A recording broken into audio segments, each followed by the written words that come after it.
são 4 encontros decisivos na vida de Paulo. Esses 4 encontros, eles são comuns na vida de todos aqueles que permanecem na fé. O problema é quando nós estamos diante de pessoas más e que têm poder. Aí a coisa complica. E Saulo é esse cara. Imagine alguém que fala abertamente que quer destruir a igreja. Jesus a quem você persegue. Qual a ideia aqui? Quando você persegue a igreja, você persegue Jesus, porque a igreja é o corpo de Cristo. Jesus está unido intimamente com a igreja. Por isso que quando você não faz parte da igreja, você não está unido a Cristo. Ele pode converter sem a tua voz, mas ele não quer.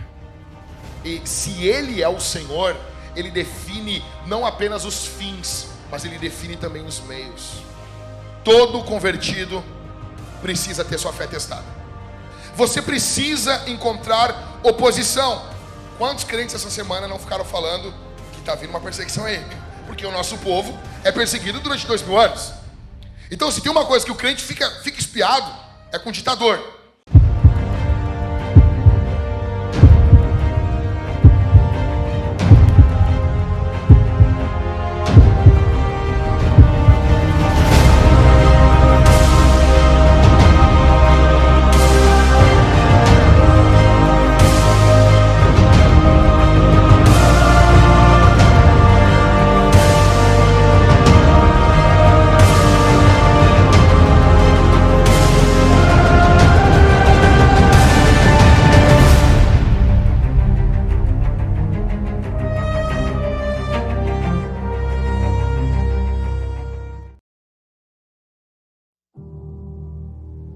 Muito bom dia, família Vintage. Vamos ler agora o texto de Atos dos Apóstolos, capítulo número 9, do verso 1 ao verso 30.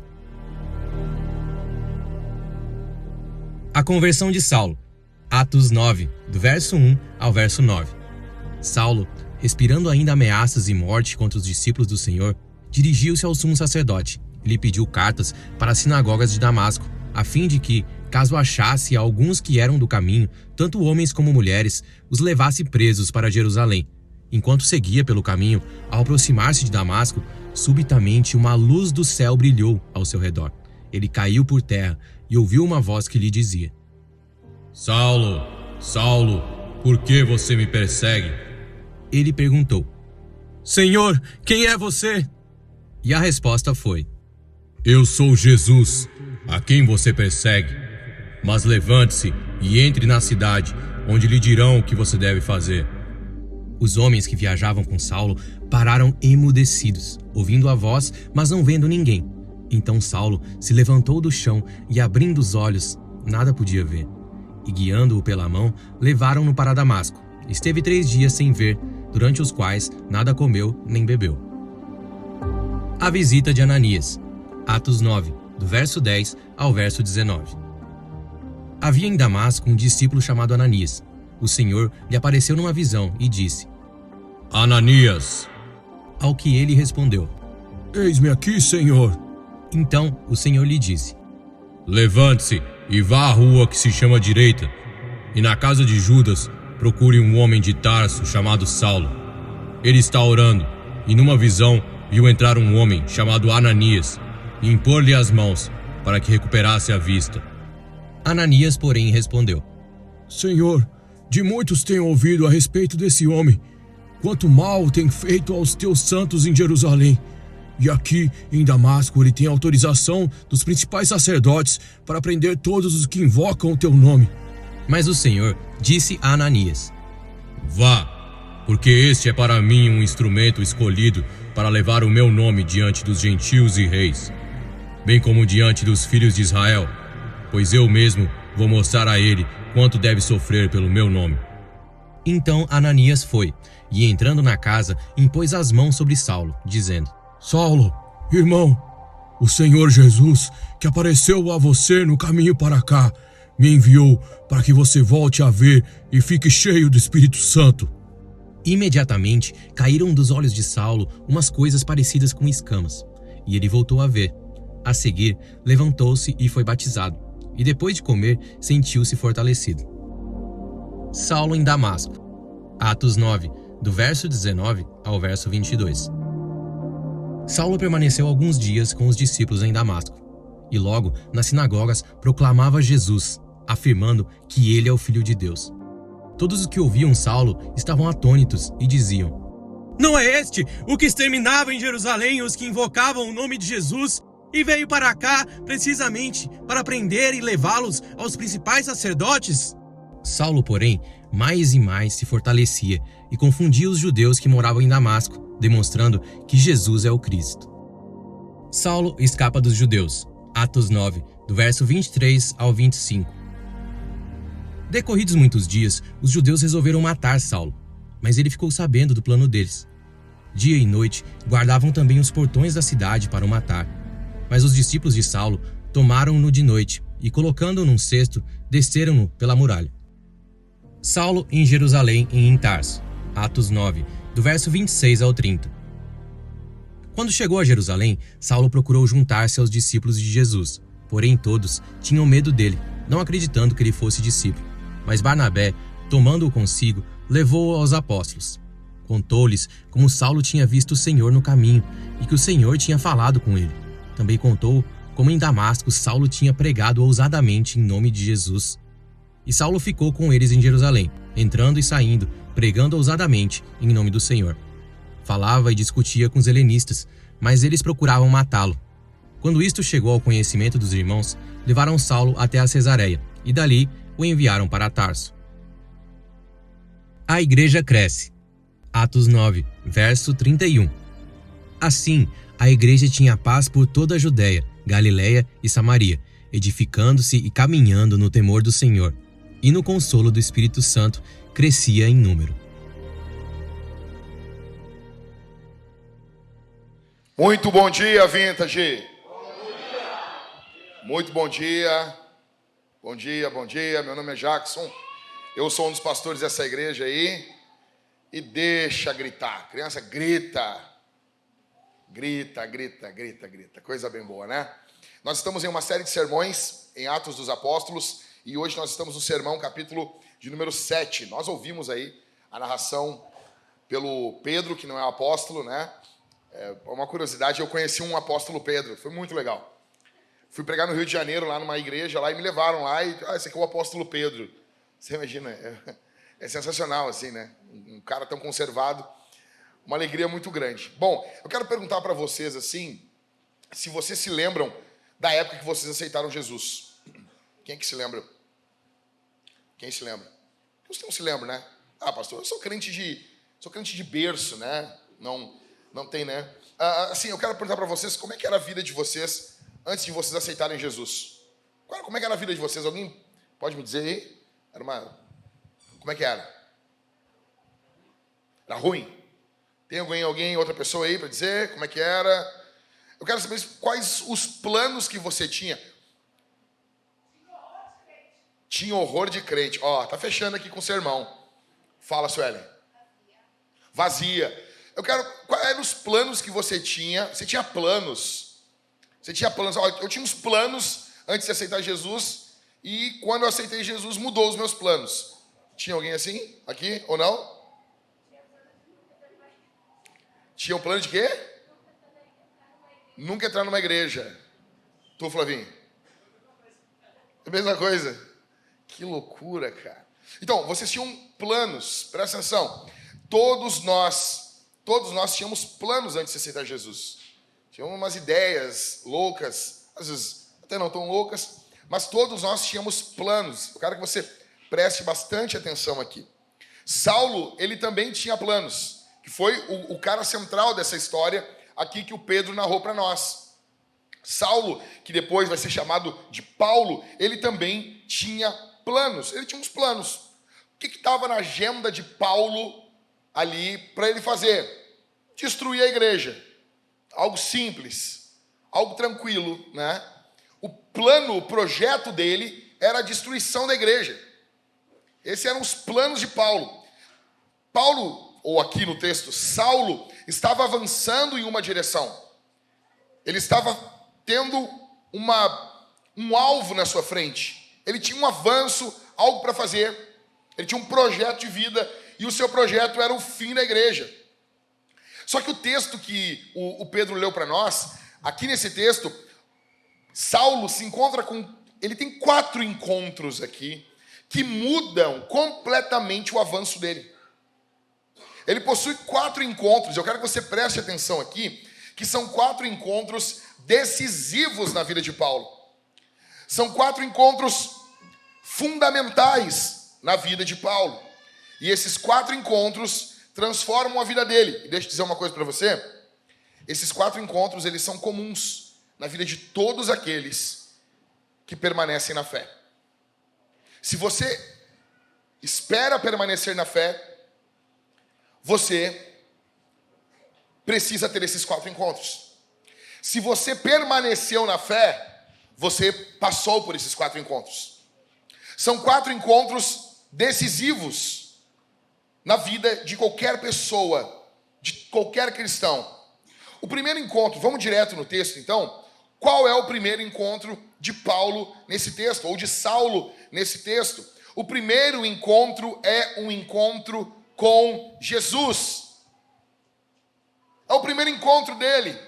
Toda conversão começa em Jesus.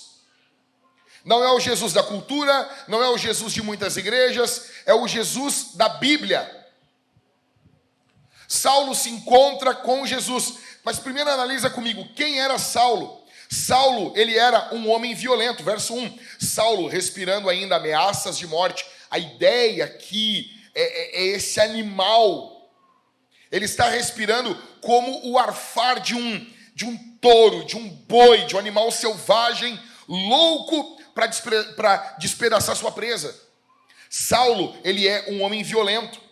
Em segundo, Saulo, ele é um homem muito religioso. Verso 1, Saulo respirando ainda ameaças de morte. Ameaças de morte contra os discípulos do Senhor, dirigiu-se ao sumo sacerdote. Ele tem livre entrada entre os religiosos. Ele consegue entrar, sair, conversar com os religiosos. Ele é um religioso notável no meio deles. Ele tem acesso ao sumo sacerdote, ao principal religioso lá dos judeus. Uma espécie de papa dos judeus, ok? Para você entender.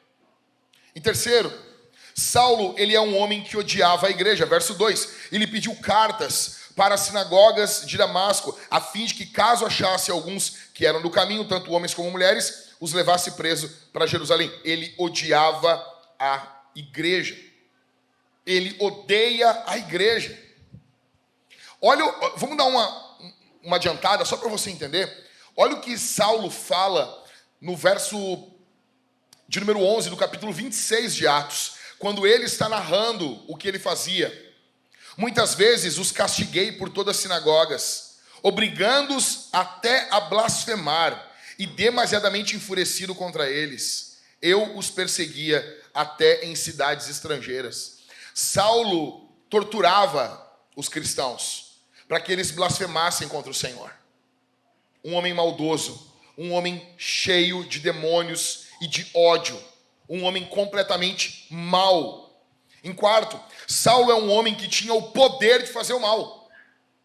Ele não é apenas um homem mau. Tem muita diferença isso aqui, tá? Tem gente ruim, mas não tem poder de fazer a maldade. Tem gente que é ruim, mas não tem como fazer maldade. Dane-se. O problema é quando nós estamos diante de pessoas más e que têm poder. Aí a coisa complica.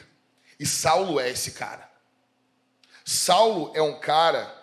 Você tem que pensar hoje qual a figura mais abjeta, mais detestável hoje da igreja. Ah, tem sim. Você imagina quem? Saulo, ele era esse tipo de gente para a igreja. Pessoa que perseguia, odiava a igreja. Imagina um ditador. Imagina alguém que odeia a igreja. Imagine alguém que fala abertamente que quer destruir a igreja. Imagine isso. Imagine esse tipo de coisa. Então, o texto nos mostra claramente quem é Saulo. Só que o interessante não é quem é Saulo, o interessante é quem é Jesus. Olha comigo aqui. Quem é Jesus? Em primeiro lugar, Jesus é a luz. Verso 3. Verso 3. Enquanto seguia pelo caminho, ao aproximar-se de Damasco, subitamente uma luz. Uma luz. O Evangelho de João fala que Jesus é a luz do mundo. Por que uma luz vem sobre Saulo? Porque Saulo anda em trevas. Saulo precisa da luz. Por que as pessoas odeiam Jesus? Porque Jesus é a luz, e a luz expõe os nossos pecados. A luz expõe os nossos defeitos. A luz expõe onde nós estamos errados. Jesus é a luz. Subitamente, uma luz. Os homens odeiam a luz porque eles andam em trevas. Jesus é a luz. Quem é Jesus? Em primeiro lugar, a luz. Em segundo, aquele que veio do céu. Verso de número 3. Enquanto seguia pelo caminho ao aproximar-se de Damasco, subitamente uma luz do céu. Não é dos homens. Escute isso aqui. Saulo tem poder, mas Jesus está acima de Saulo. Saulo, ele tem uma altura, um poder humano para destruir a igreja, só que vem uma luz por cima de Saulo, porque Jesus está sentado no trono. No trono da história não estão sentados juízes do STF, no trono da história não estão sentados os presidentes do Brasil, os governadores, prefeitos, deputados. No trono da história está sentado Jesus. Jesus está regendo cada evento da história. Saulo viu, ele tem ali esse evento, subitamente uma luz do céu sobre Saulo, acima de Saulo. Ele está sentado no trono. Quem está sentado no trono comanda. Quem está sentado no trono governa. Quem está sentado no trono determina. Quem está sentado no trono dá as regras. Quem está sentado no trono vê mais longe. Quem está sentado no trono tem todo o poder. O nome dele é Jesus. Quem é Jesus? Aquele que veio do céu. Quem é Jesus? Aquele que atravessa o teu caminho. Verso 3 de novo. Enquanto seguia pelo caminho ao aproximar-se de Damasco, subitamente uma luz do céu brilhou ao seu redor. Essa luz cruza o caminho de Saulo. É a mesma luz que cruza o teu caminho. É a mesma luz que divide a tua história. É a mesma luz que quer transformar a tua vida. Esse Cristo que dividiu a história de Saulo é o mesmo que divide a tua história. É o mesmo que vem hoje para você através da pregação do Evangelho e ordena que você abandone os seus pecados, renuncie à maldade e siga o Senhor. Abandone a mentira e siga Jesus. Quem é Jesus? É aquele que derruba os inimigos da igreja. Verso 4. Ele caiu por terra e ouviu uma voz que lhe dizia: veja, esse homem pomposo. Acho que as crianças vão cantar hoje: lá se vai Saulo e seu cavalo. Quem aqui é pai que conhece essa música? Perseguindo os cristãos, né? Você conhece essa música, né? O texto não fala de cavalo, mas talvez tivesse um cavalo. Eu já vi muito problema em volta disso. Se tinha um cavalo ou não tinha. Uma coisa é fato, ele de carro ele não estava, né? Talvez tivesse de cavalo mesmo. Talvez a distância. Eu já vi pregadores tentando explicar que ele estava de cavalo por causa da distância. Fato é, se ele estava no cavalo, estava caminhando a pé, não importa, ele caiu por terra. Porque quem é Jesus? É aquele que derruba os inimigos da igreja. É aquele que derruba. Por que ele derruba os inimigos da igreja? Verso 4, ele caiu por terra, ouviu uma voz que lhe dizia. O que a voz dizia? O que Jesus falou para ele? Saulo, Saulo, por que você me... Peraí, mas ele não está perseguindo a igreja? Ele está perseguindo Jesus ou a igreja? Aí, verso de número 5, ele perguntou: Senhor, quem é você? E a resposta foi: eu sou Jesus a quem você persegue. Qual a ideia aqui? Quando você persegue a igreja, você persegue Jesus, porque a igreja é o corpo de Cristo. Ok? Jesus está unido com a igreja. Jesus está unido intimamente com a igreja. Por isso que quando você não faz parte da igreja, você não está unido a Cristo. Forte isso, né? Mas é verdade. Quem é Jesus? É aquele que derruba os inimigos da igreja. Todo o poder está nas suas mãos. Nessa noite, os inimigos da igreja só irão respirar porque Jesus está permitindo. E se essa semana Jesus decidir desligar, como diz aquele hino, aquele louvor pentecostal, se Deus puxar a tomada, não faz mais nada, né? Se essa semana ele quiser puxar a tomada, ele quiser acabar com a vida de algum inimigo da igreja, ele pode fazer. Ele derruba Saulo no chão aqui. Saulo cai por terra. Por quê? Numa queda de braço com Jesus, Jesus sempre vai ganhar. Em quinto, quem é Jesus? É aquele que doma os indomáveis. A ideia grega aqui do texto é que Saulo é um animal selvagem indomável. Tanto que lá no final de Atos, quando Saulo repete isso aqui, Saulo fala o seguinte, o apóstolo Paulo fala o seguinte, que ele ouviu de Jesus dizendo algo assim para ele: Saulo, dura coisa é para ti recalcitrares contra o aguilhão. Na Bíblia Almeida Corrigida, esse texto que está no final de Atos, está aqui em Atos 9 também. Qual a ideia? Escute isso aqui. Qual é a ideia? Recalcitrar contra o aguilhão.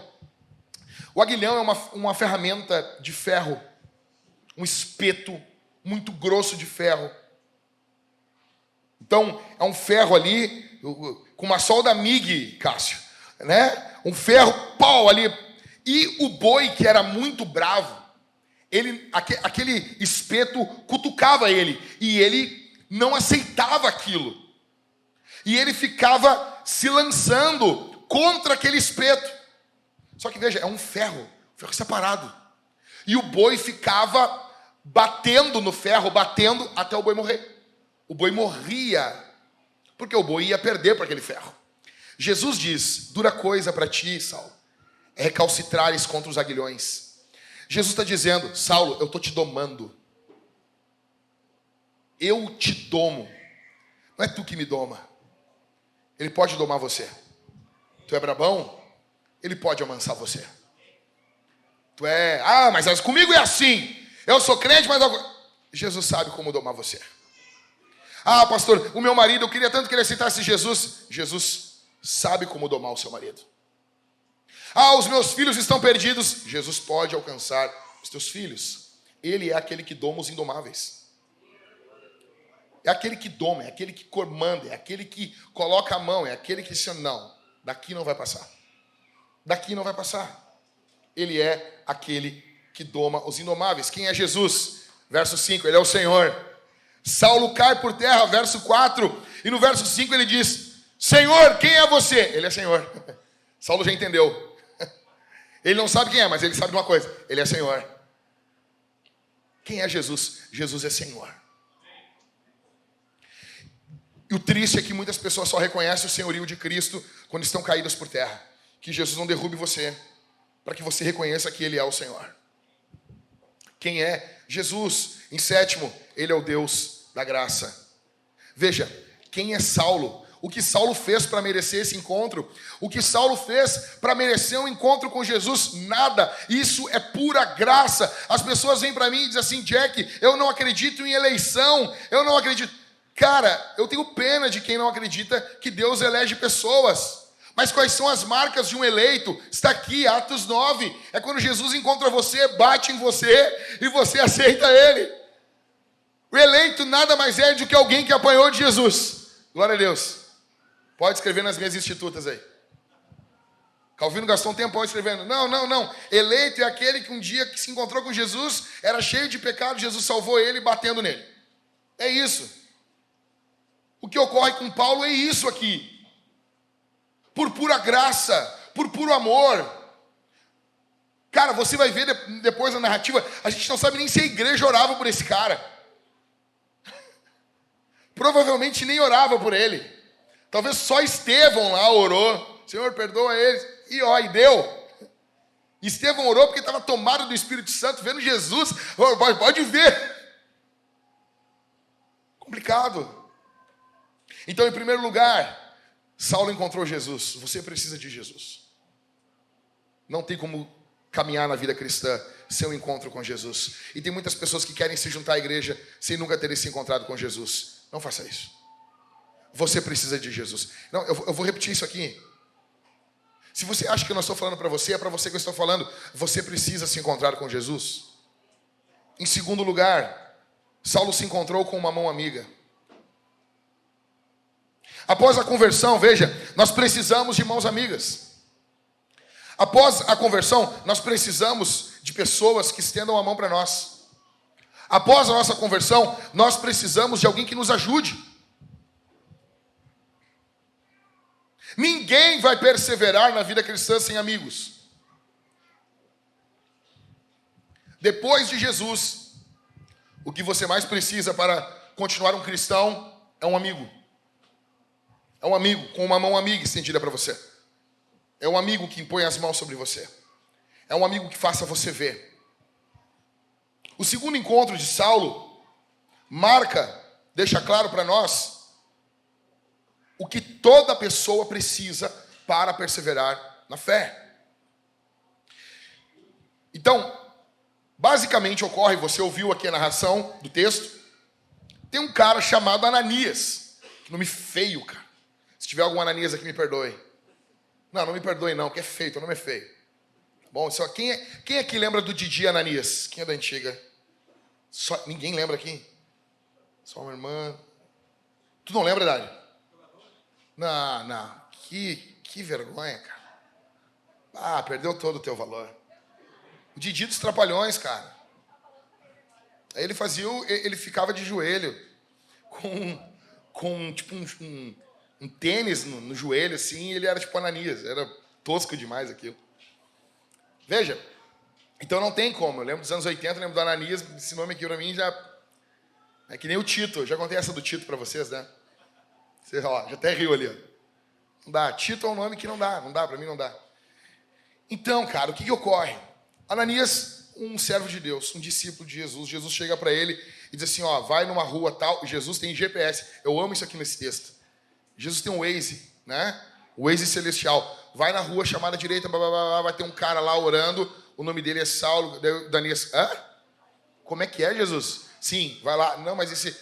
Aí eu amo que Ananias, ele quer dar um F5 para Jesus. Ele quer atualizar Jesus. Jesus, eu acho que o senhor não está sabendo, mas deixa eu te explicar um negócio.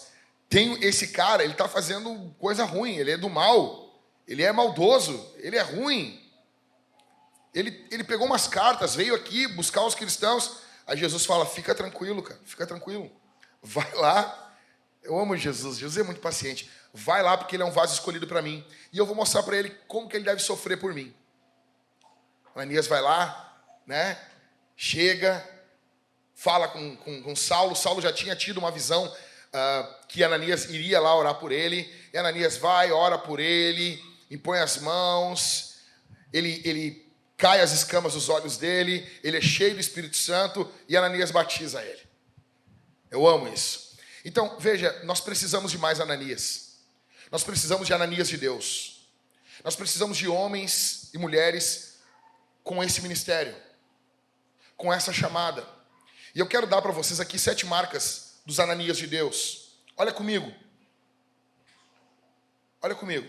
7 marcas desses Ananias de Deus. Em primeiro, eles são discípulos. Verso de número 10. Havia em Damasco um discípulo. Eu amo isso.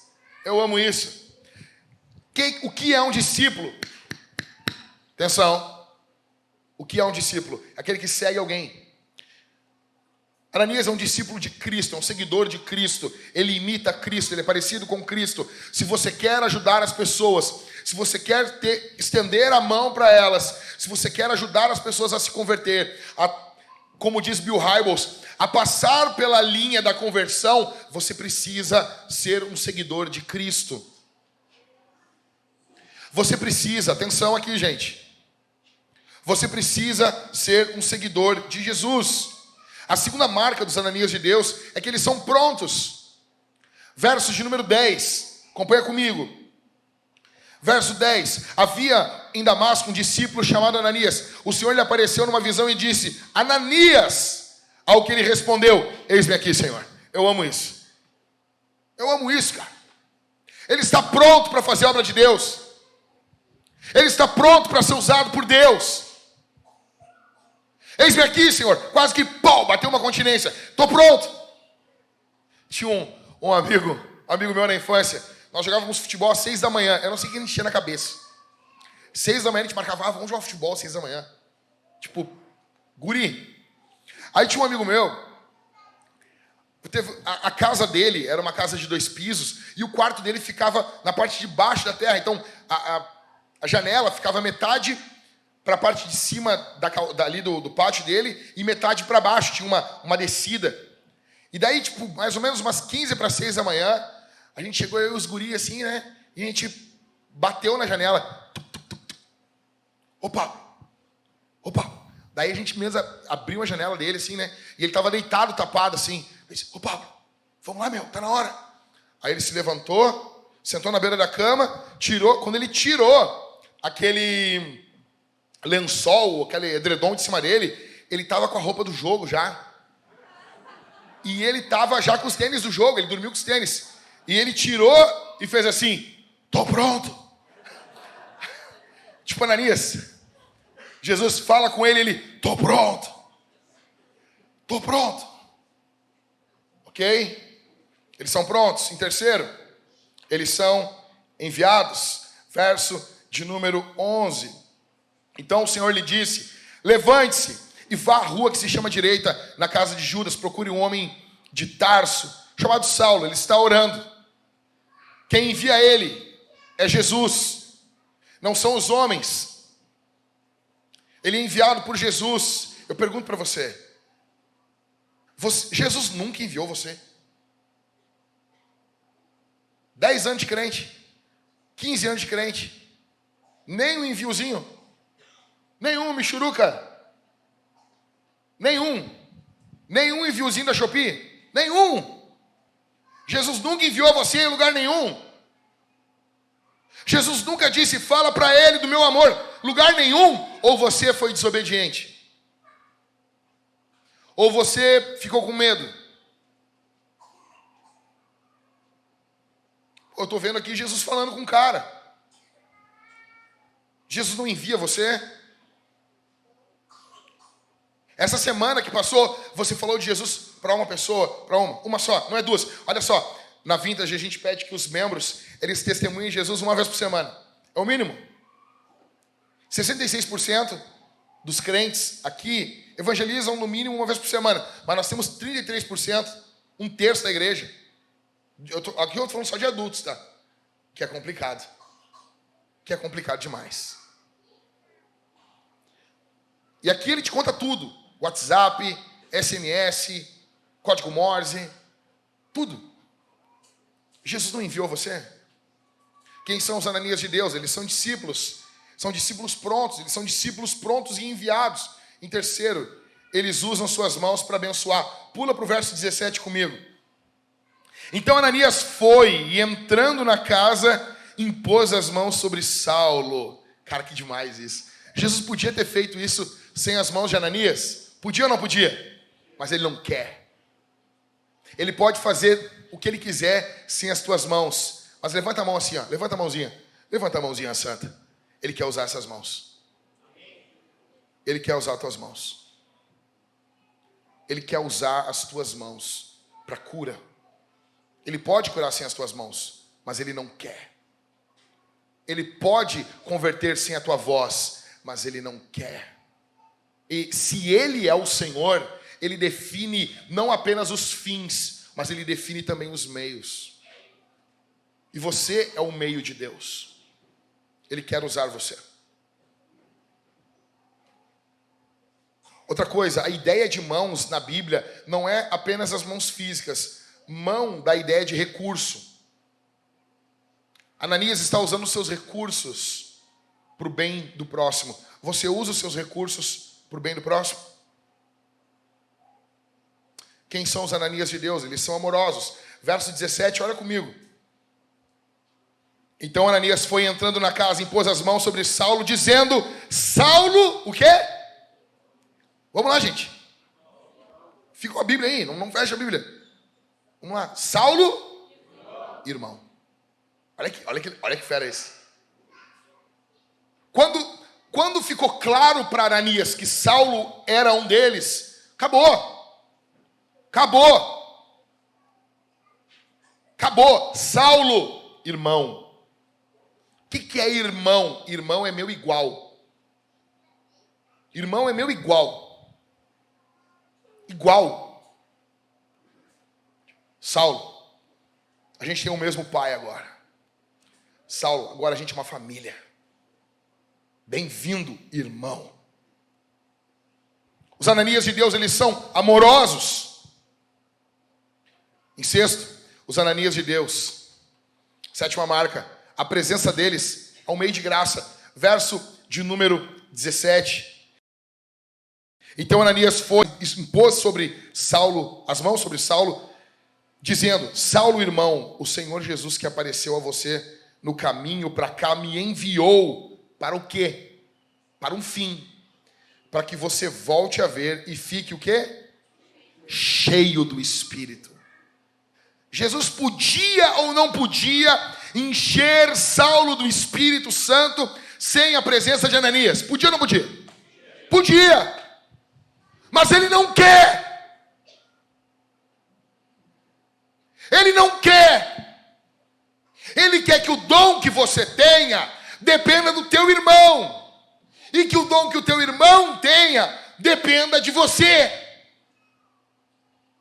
Ah, pastor, o senhor tem o dom de ensinar. Mas do que adianta o meu dom se ninguém estiver para aprender? Não vale de nada.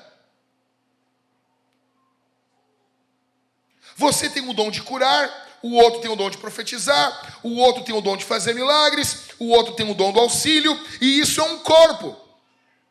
É um corpo. A presença dessa amizade, ela comunica a graça do Espírito. Você tem sido esse tipo de amigo, cara? Você tem sido esse tipo de amiga, minha irmã? No teu trabalho, com seus vizinhos? Você tem sido alguém que comunica do Espírito Santo? Veja isso, cara. Atenção aqui, deixa o texto bater em você. Deixa a pancada vir. Em sétimo, a sétima marca dos Ananias de Deus, eles abrem os olhos dos seus amigos. Verso 18. Imediatamente caíram dos olhos de Saulo umas coisas parecidas como escamas, e ele voltou a ver.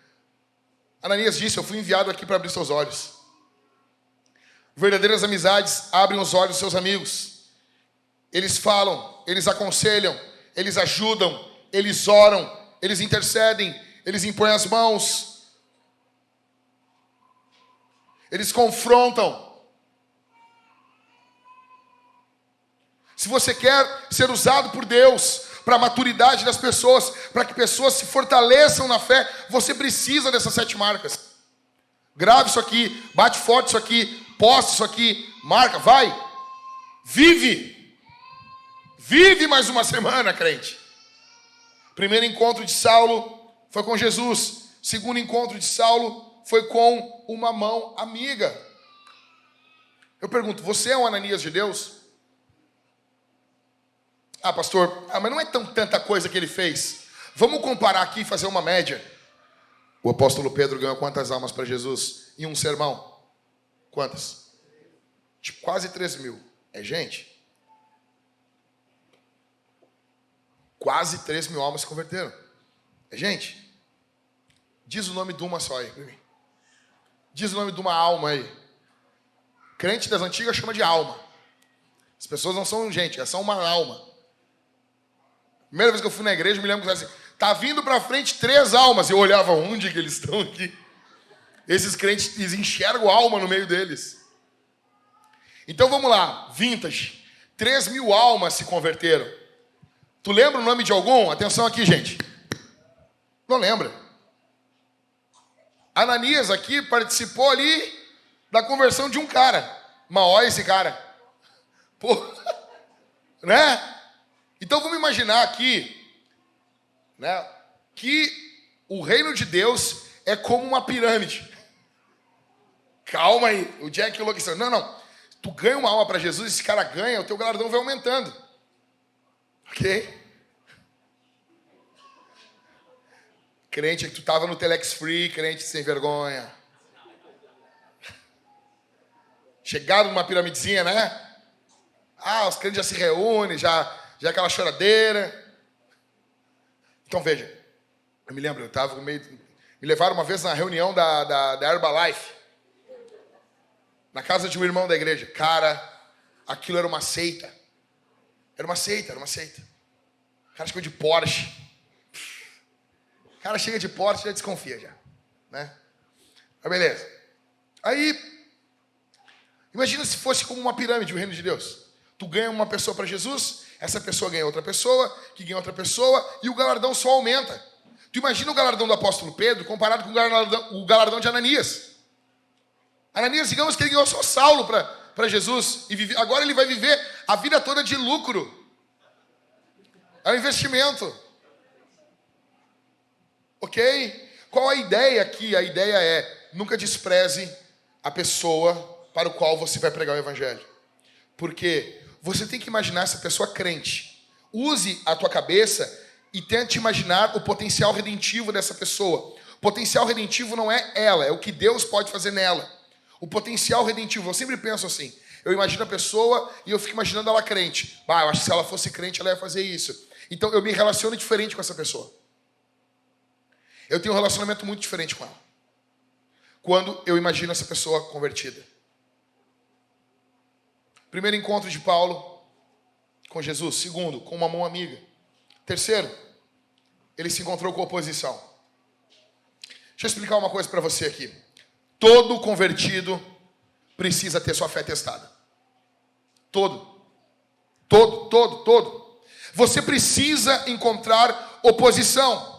Você precisa, é muito importante que você tenha sua fé testada. E talvez alguns aqui terão sua fé testada essa semana. Não tenha medo. Não tenha medo. Mas é importante que a tua fé seja testada. Uma outra coisa dentro disso, o diabo, ele não vai assistir inerte você se encontrando com Jesus.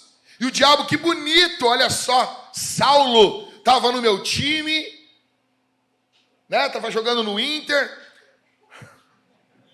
e agora ele virou gremista. O diabo não vai fazer isso. O diabo não vai... tu acha que ele não vai fazer alguma coisa? Tu acha que ele não vai incitar pessoas? Sempre, atenção aqui, sempre haverá oposição infernal. Sempre. Olha comigo aqui. Sempre haverá oposição infernal. Em primeiro lugar, para quem começa o seu ministério, onde está? Verso 20. E logo nas sinagogas proclamava Jesus, afirmando que ele é o Filho de Deus. Saulo, ele cai ali as escamas dele, e logo em seguida ele já está pregando. Ele já está começando o ministério dele ali.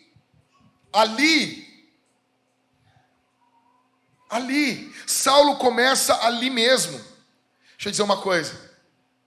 Aonde você cai, é aonde você começa. Saulo foi derrubado por Jesus ali, e ali ele iniciou o seu ministério. Foi ali que Jesus forjou ele. Foi ali que Jesus encontrou ele. Ele encontra ali o start do seu ministério. Sempre haverá oposição infernal para quem não se envergonha de Jesus. Olha do verso 20 ao verso 22. E logo nas sinagogas proclamava Jesus, afirmando que ele é o Filho de Deus. Que loucura! Todos os que ouviam Saulo estavam atônitos e diziam: não é este o que exterminava em Jerusalém os que invocavam o nome de Jesus e veio para cá precisamente para prender e levá-los aos principais sacerdotes? Verso 22. Saulo, porém, mais e mais se fortalecia e confundia os judeus que moravam em Damasco, demonstrando que Jesus é o Cristo. Se tem uma coisa que ficou clara aqui, é que Saulo não tem vergonha de Jesus. E coisa mais triste é crente que tem vergonha de Jesus. Já viu isso? Era guri, menino, mancebo, um garotinho, 64 quilos, virado em joelho e cabeça. E nós estávamos um dia, e tinha um cara da igreja que... É fogo, crente é fogo, né, meu? E tinha um gurizão da igreja que eu me converti, e o nome dele era Timóteo. E o cara era um guri bonito, Sabe como é que as gurias da igreja falavam para abrir em Timóteo? Primeira bonito e segunda bonito. O cara era bonito. As gurias também, né? As gurias não... ligeira. Aí, um dia, um amigo meu chegou e o Timóteo estava junto com umas guriazinhas, assim. E tava, né, trovando. Só que as gurias não eram da igreja. A primeira coisa que ele fez quando ele chegou... E aí, Timóteo, a paz do Senhor! Elas olharam, tu é crente? Saíram desesperadas, indignadas. Anos 90 não era moda. Eu digo que os cristãos, eles são antes Rodolfo e depois Rodolfo. Depois o Rodolfo virou moda ser crente. Mas estou falando que eu me converti antes do Rodolfo, então não era moda. Não era moda. Tem pessoas que têm vergonha de Jesus. Tem pessoas que têm vergonha da Bíblia. Tem pessoas que têm vergonha da cruz. Tem igrejas que têm vergonha da cruz. Tem igrejas que têm vergonha de dizer que são igrejas. Então eles botam tudo que é nome. Você tem vergonha, cara. Você tem vergonha. Tem cristão que tem vergonha de dizer que é crente, cara. Não, eu não sou evangélico, eu sou cristão.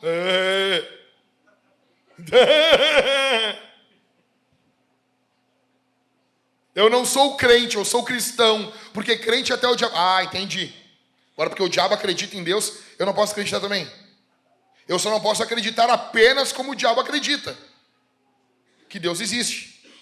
Mas eu tenho que continuar. A Bíblia chama os cristãos de cristãos, crentes. O termo evangélico vem com a reforma, que é aquele que carrega a natureza do evangelho. Ah, mas tem muitos evangélicos fazendo coisa errada. Tá, mas tem ser humano fazendo coisa errada, tu não é mais ser humano também? Sabe? O que tu é? Sou evangélico. Tá na hora de nós voltar a usar isso aí, cara. Então, sou evangélico. Me lembro do pai do amigo meu. Sou evangélico. Sou evangélico. Ok? Não se envergonha. Saulo não tem vergonha.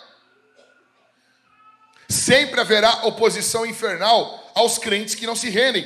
Verso 22. Saulo, porém, mais e mais se fortalecia. Ele está sendo perseguido. Ele está sofrendo oposição. O que ele faz? O que ele faz? Vamos, crente. Verso 22. Ele se fortalece. Agora, o que nós temos hoje? Ah, estão me perseguindo. Estão fazendo isso. Estão fazendo aquilo. Lá, lá, lá, lá. Não! Se fortaleça. Se fortaleça no Senhor. Se fortalece em Jesus. Agora os crentes, sabe, pergunta para um cristão de hoje em dia, como que tu te fortalece em Jesus? Ele não sabe. Ai, pastor, veio uns pensamentos na minha cabeça, muito ruim. Daí a pergunta é, tá, o que tu fez? Ah, não fiz nada. Meu, na antiga, tu ficava de pé, batia o pé no chão, dava um soco na cadeira enquanto estava orando e dizia, em nome de Jesus, sai isso aqui. Lia a Bíblia, cantava o louvor. Tu reagia, reage. Hoje não. Hoje essa geração TikTok, veio um pensamento na minha mente. O que eu não consigo entender, aquelas pessoas que fazem maldade, né? Os caras dizem, eu ouvi uma voz que dizia, pega uma arma e atira neles. Então, mas imagina isso. Se eu ouvir uma voz que manda eu fazer as coisas, eu saio fazendo. Mas tá, mas eu não vou fazer. Peraí, cara. Eu nunca entendi isso aí. Não, deve ter alguma coisa a mais. Porque só a voz mandar, imagina uma voz falando isso aí. Pega uma bombinha e bota na tua boca, acende ela. Nunca é para fazer mal, Brasília. Contraria isso aí, cara. Se fortaleça. Vai ter oposição infernal, se fortaleça. Fortalecei-vos o Senhor e na força do seu poder. Esse mesmo Paulo, ele escreveu aos Efésios falando isso. Sempre haverá oposição infernal aos crentes que são encharcados com Jesus. Verso 22, a gente viu, ele está o tempo todo, Jesus é o Cristo. É Jesus, é Jesus, é Jesus. É Jesus o tempo todo. O centro do ministério de Paulo é Jesus. Então, quando o diabo olha você e ele vê você tomado de Cristo, revestido de Cristo, cara, ele vai perseguir você. Josué Irion dizia que os crentes normais ficam em casa, vendo TV comendo pipoca. Existem crentes que são uma ameaça ao império das trevas. Estão tomados de Jesus. É Cristo. Sua vida está recheada do Espírito e revestida de Cristo. Em quinto, sempre haverá oposição infernal com ameaças de morte para homens ousados. Verso de número 23. Decorridos muitos dias, os judeus resolveram o quê? Os colorados querem matar o cara. Olha isso, cara. Enquanto Saulo estava no time deles, tudo certo. Agora Saulo passou a se tornar um cristão, se tornou um cristão, eles querem matar Saulo. Os judeus resolviam tudo desse jeito. Vão matar ele. Vão matar ele. Eu acho legal o jeito que eles resolvem as coisas. Loucura isso, cara. Deixa eu dizer uma coisa. Satanás quer você morto. Satanás quer você morto. Uma vez aconteceu um caso muito engraçado. Uma profeta chegou para um amigo meu, que não é profeta, é profetisa. Uma irmã chegou assim: Deus me revelou que o diabo quer botar tu numa cadeira de roda. Aí ele disse: tô bem. A mulher ficou olhando. Não, porque a Bíblia diz que ele quer matar, agora ele quer botar só numa cadeira de roda. Pô, eu tô bem. O diabo quer você morto, cara. Isso aqui é sério. O ponto é que nós sempre teremos oposição. O que eu preciso fazer então? O que Saulo fez? Se fortalecer no Senhor. Verso 22. Você vai se encontrar com Jesus. Depois você se encontra com uma mão amiga. Em terceiro, você tem que se encontrar com a oposição. A oposição é a liga que vai firmar a tua fé. Nós precisamos de oposição. Nós precisamos. E em último, Saulo se encontrou com a igreja. Verso 26 ao verso 31. E olha só, hoje em dia tem muita guerra contra a igreja. Todo mundo falando mal da igreja. A igreja não presta, a igreja é isso, a igreja é aquilo. E eu sei que a igreja tem os seus defeitos, os seus problemas. Sempre teve. Sempre teve. Porque um dos problemas é que as pessoas romantizam uma igreja que a Bíblia não fala. É uma igreja ideal, é uma igreja onde o peido dos membros não fede. É uma igreja onde as portas não rangem, é uma igreja perfeita, é uma igreja onde os membros entram, é tudo muito lindo, tudo muito belo. Cara, acorda, isso não existe. Isso não existe. Porque um monte de pecador junto. É que nem o casamento. Casamento é botar dois pecadores viver debaixo do mesmo teto. Vai dar faísca. Vai dar problema. Aí na igreja tu junta um monte de pecador ainda. Pô. E bota um pecadorzão ainda para liderar o bagulho. Pô, não dá, cara. Muitos romantizam, querem uma igreja ideal. E até alguns convertidos. O cara se converteu ontem e já está cheio de opinião sobre a igreja. Eu acho engraçado isso. O nego se converteu ontem. Até semana retrasada estava pingando demônio. Já tem vários pensamentos sobre a igreja. Não, porque a igreja já virou especialista em eclesiologia. O que é isso? Que estranho isso.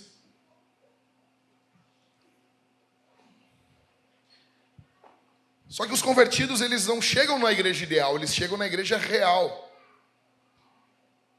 Com problemas, com dificuldades, que só aumentam quando ele chega ali. Porque ele vai trazer mais pecado para aquele local ali.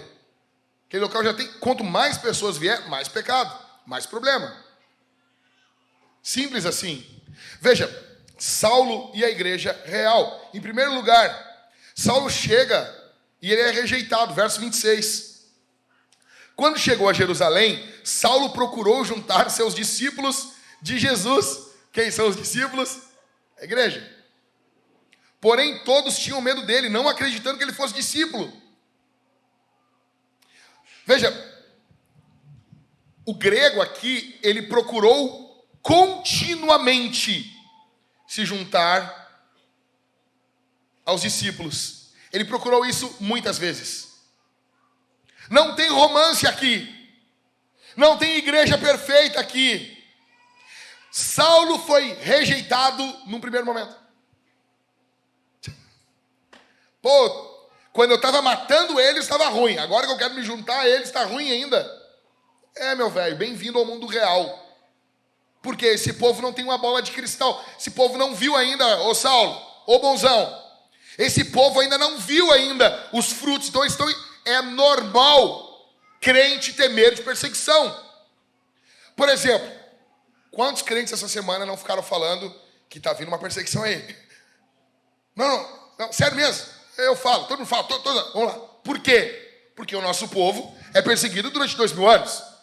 Então, se tem uma coisa que o crente fica espiado, é com o ditador. O crente é teoria de conspiração, azar. O crente de verdade, ele está sempre assim, ó. E Bolsonaro inelegível. E ó, o Lula falando contra a família semana aí, ó. Daí alguém vai dizer assim, mas não aconteceu nada lá nos anos 90, nos anos 2000, Lula...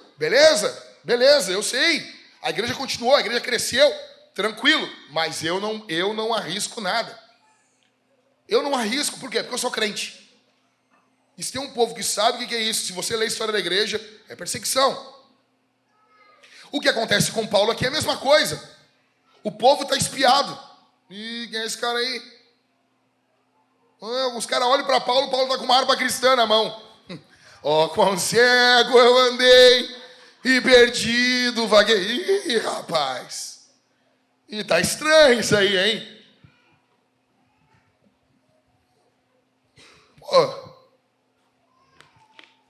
Mas a igreja tem que acolher todas as pessoas. Sim, ela tem que fazer, mas ela não faz. Bem-vindo ao mundo real. E é com essa igreja que Jesus vai alcançar as nações. Uau! Esse é o mundo real, com uma igreja real. Nada de idealismo. A igreja está errada, Jack. Muito. Só que é assim até hoje. Então, em primeiro lugar, Saulo é rejeitado. Em segundo, ele é acolhido. Verso 27.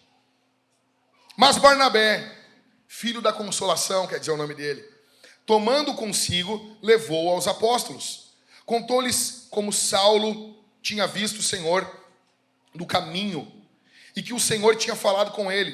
Também contou como em Damasco Saulo tinha pregado ousadamente em nome de Jesus. Nós precisamos de mais Ananias e de mais Barnabés. Nós precisamos de mais Ananias e mais Barnabés. Barnabé é aquele cara que chega e encoraja.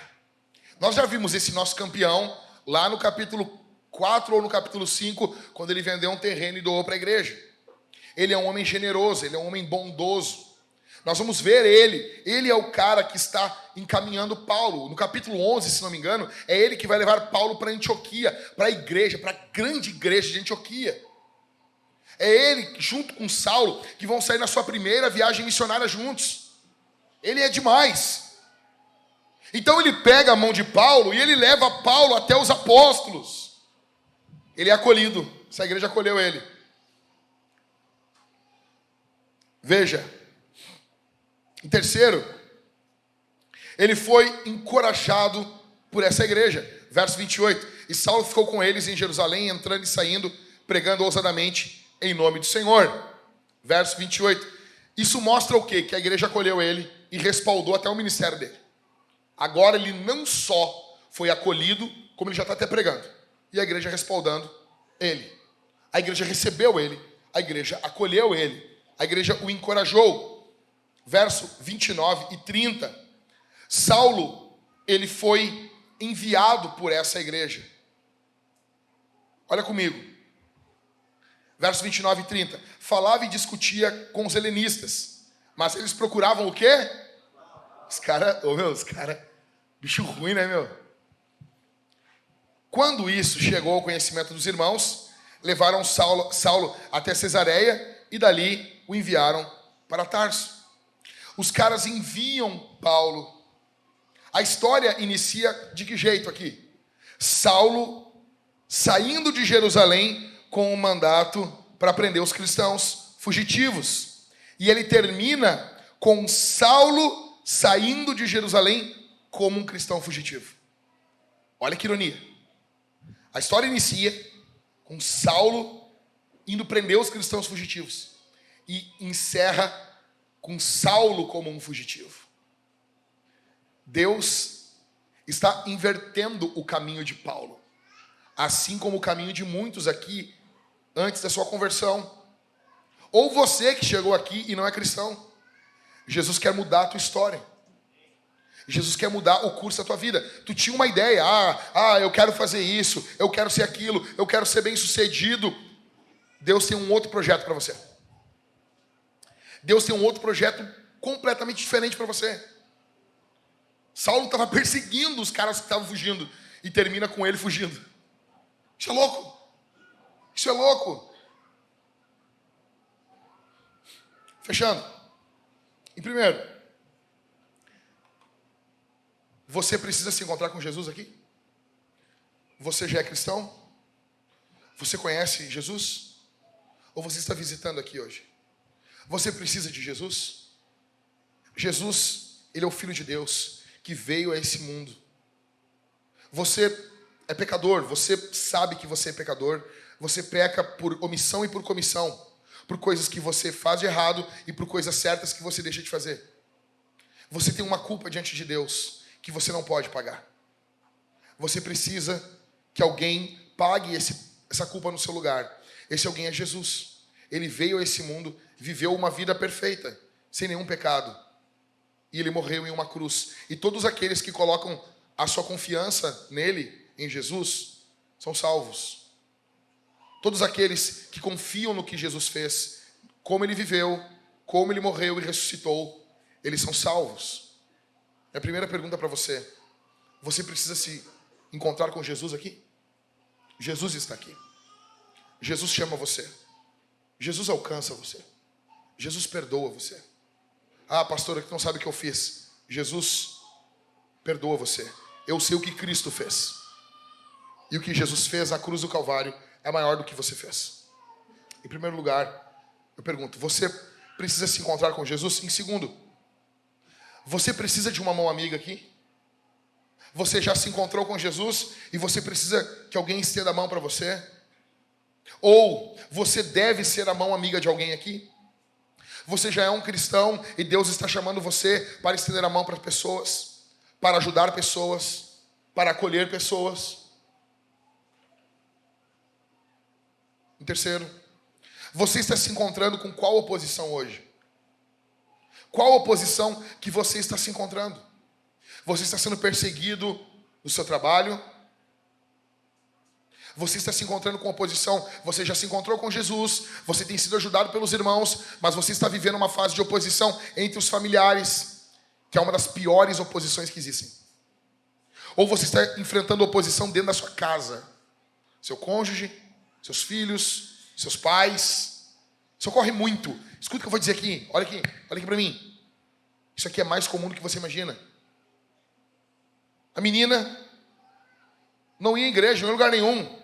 Vivia na farra, vivia em festa. Chegava em casa 2, 3 da manhã. Pai, mãe, vô, avó, tio, periquito, cachorro, cavalo. Ninguém se importava com ela. Mas aí ela vem para Jesus. E agora ela tem um líder de jovens, ela tem um pastor, um líder de GC que se preocupa com ela. Ela tem irmãs que se preocupam com ela. A mãe já nem estava perto. A mãe não ficava mais perto dela. Mas agora tem uma irmã piedosa que chegou perto dela. E agora ela quer colocar regras. Tu está chegando em casa tarde. A menina chega em casa tarde porque estava na casa dos irmãos. Mas nem se compara o horário que ela chegava antes de se converter. Os pais ficam com ciúmes. Porque não fizeram. E eles começam a colocar regras. E muitas vezes esses ciúmes são fundamentados e movidos por Satanás para prejudicar o avanço na vida cristã dessa menina. Quantos rapazes, assim como eu, se converteram numa família não cristã?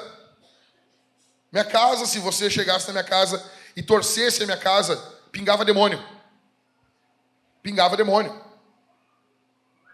E daí você encontra Jesus, você encontra a igreja, você está apaixonado por Jesus, você quer viver no meio dos irmãos, e você encontra muita oposição demoníaca dentro do seu lar. Qual é a oposição que você está encontrando? Como você tem respondido a essa oposição? Você tem se fortalecido em Jesus? Terceiro, você está aqui, mas a igreja já machucou você. A igreja rejeitou você, assim como Paulo. Paulo tentou fazer parte do povo e o povo, no primeiro momento, rejeitou ele. Já aconteceu com vocês? Dói, né? Dói quando a pancada vem do lado de dentro. Deixa eu dizer uma coisa que eu aprendi em 25 anos de crente. A mesma igreja que machuca é a igreja que sara. O curativo que você precisa para os machucados que a igreja colocou em você, o curativo está na própria igreja. Sabe por quê? Porque em algum momento você já machucou alguém também. Já me machucaram na igreja. E eu já machuquei pessoas também. Você precisa do bálsamo de Gileade. Você precisa que Jesus, através do corpo de Cristo, acalme e abrace você. Em último. O último verso do texto. Verso 31. O que a igreja faz em tempos de paz? Verso 31. Leia comigo. Assim a igreja tinha o quê? Ah, a igreja está em tempos de paz. Nós estamos em tempos de paz no Brasil? Ainda estamos. A igreja, ainda estamos. O que se faz em tempos de paz? Verso 31. Assim a igreja tinha paz em toda a Judéia, Galileia e Samaria. O que acontecia? Edificando-se e caminhando no temor do Senhor e no consolo do Espírito Santo, crescia em número. Uma igreja que vive a paz, um período de paz, ela não pode, em hipótese alguma, deixar de vigiar, deixar de avançar, deixar de pregar e deixar de crescer. Essa igreja, o verso 31 encerra, parece que estava falando de Saulo, e encerra na igreja. A ideia aqui básica é essa. Eu me encontro com Jesus, eu me encontro com uma mão amiga, eu me encontro com a oposição e eu me encontro com a igreja. E essa igreja discerne os tempos que ela está vivendo.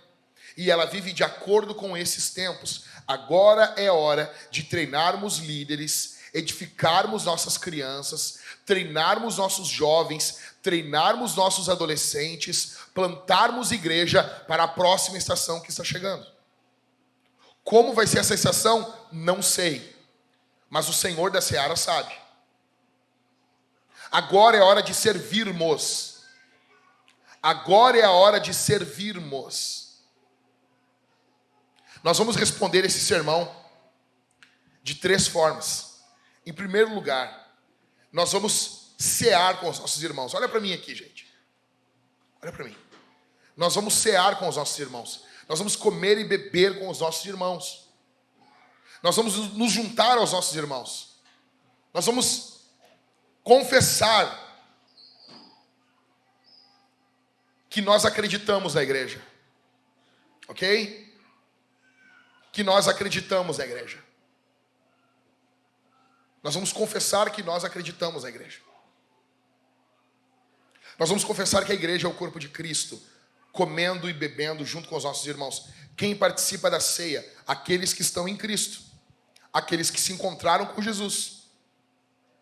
Aqueles que tiveram sua vida mudada e estão fazendo parte de alguma igreja. Você vai comer e beber de Jesus. Quando nós estivermos cantando, veja, eu não quero que você venha no culto, ouça o sermão e vá embora. você precisa responder o sermão. Porque o sermão é como se Deus estivesse falando com você. Agora você responde ao Senhor, cantando, comendo, louvando, orando. Cálice bronze, vinho. Cálice dourado, suco. Você pega o pão, mergulha no cálice, ou o bronze, ou o dourado, e você está comendo e bebendo de Jesus. Em segundo lugar, nós vamos responder esse sermão ofertando e dizimando, meus irmãos, generosamente. Meus irmãos, eu vou repetir isso aqui, generosamente. Essa semana que passou, nós não conseguimos pagar todas as contas. Ficaram coisas para essa semana e nós precisamos honrar com os nossos compromissos. Nós seremos generosos porque nós amamos esse Jesus. Por que nós vamos ser generosos? Porque esse Jesus é maravilhoso. Pastor, por que as pessoas doam dízimos e ofertas à igreja?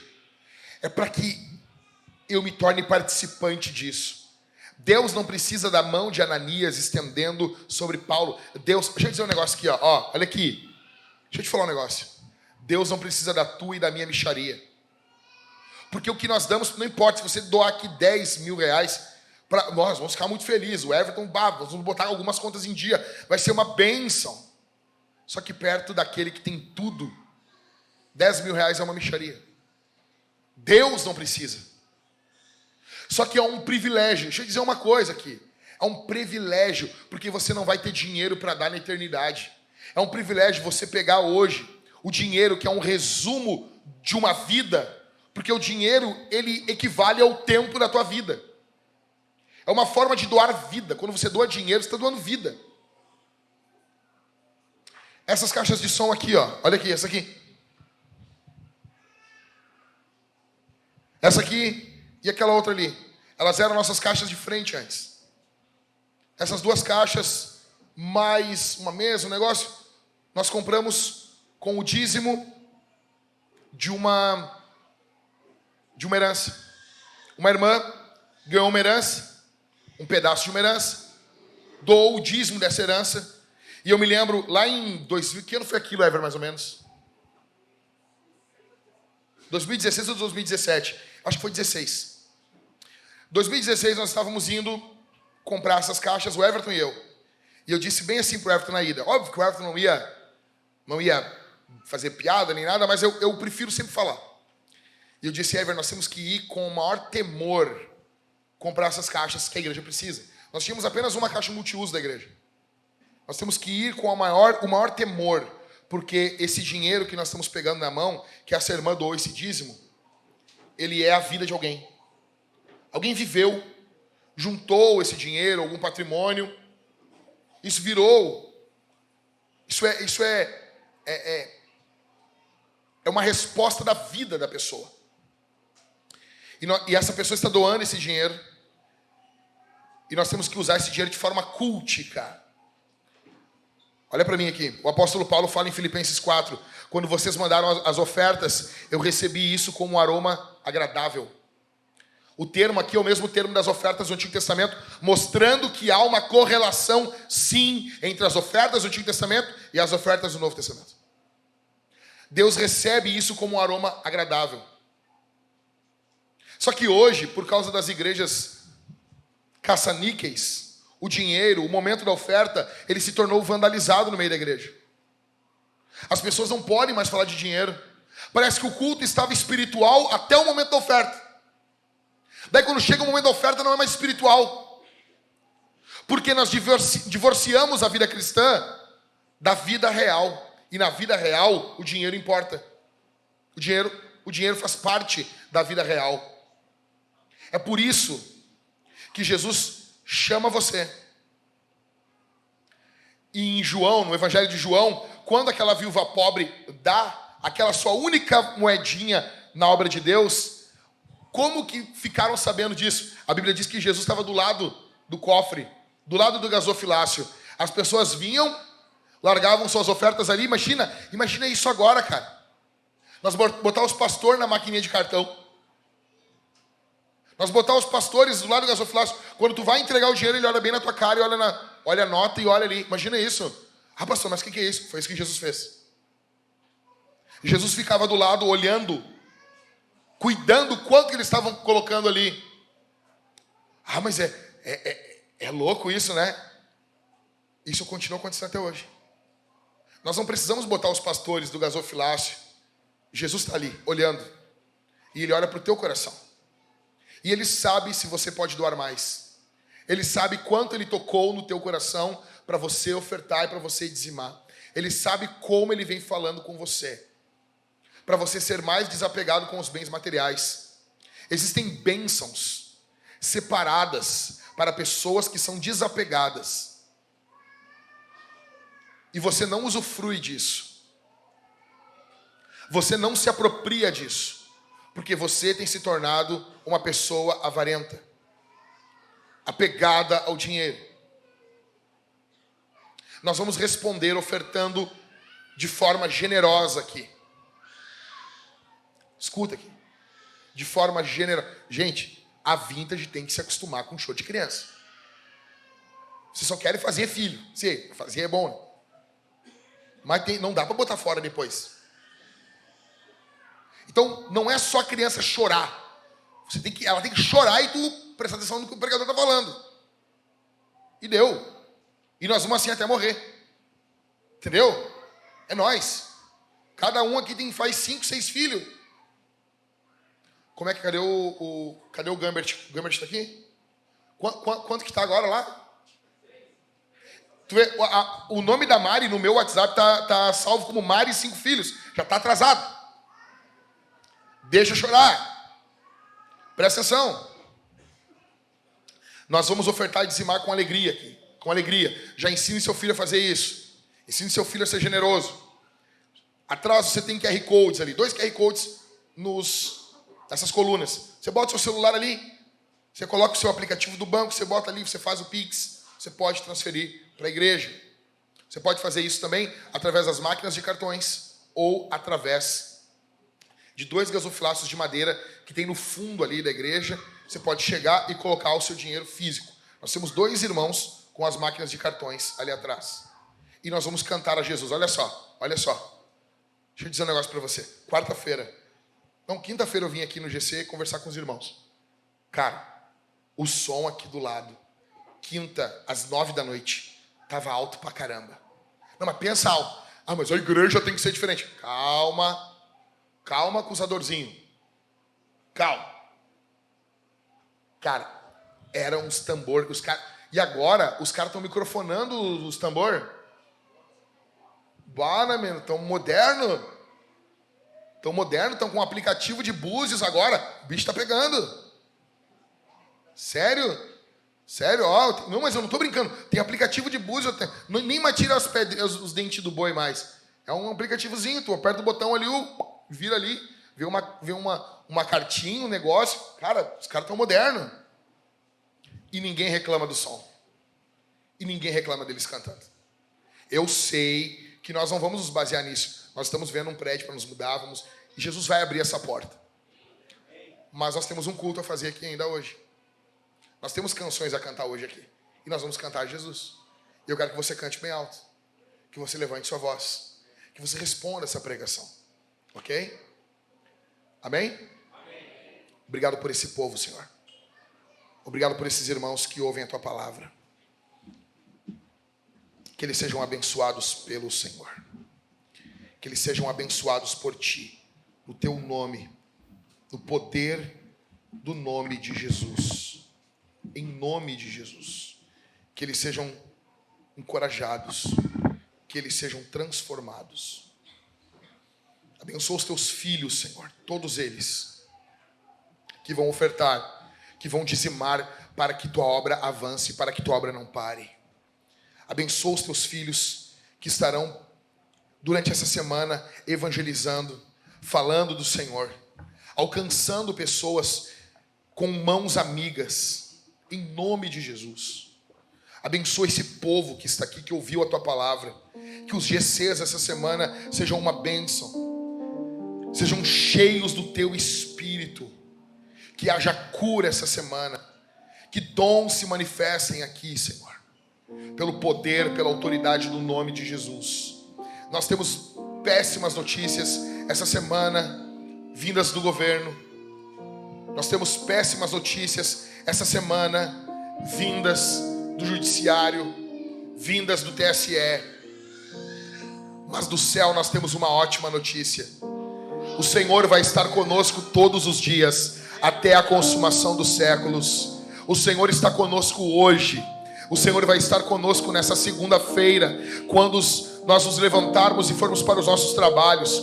O Senhor vai estar conosco na terça-feira, quando tivermos nossas reuniões. O Senhor estará conosco na quarta-feira, na Homens Fortes, quando os homens se reunirem e estiverem cuidando uns dos outros. O Senhor estará conosco na quinta-feira, no meio dos GCs, quando estivermos, Senhor, reunidos, quando os pastores da Vintage estiverem cuidando das ovelhas na quinta-feira. O Senhor estará conosco na sexta-feira, o Senhor estará conosco no sábado, o Senhor estará conosco novamente no domingo. Bendito seja o teu nome, bendito seja o teu nome aqui hoje, bendito seja o teu nome amanhã, bendito seja o teu nome durante a semana. Abençoa os meus irmãos, aumenta a fé deles aqui, Senhor, aumenta a fé deles aqui, Senhor, em nome de Jesus, em nome de Jesus.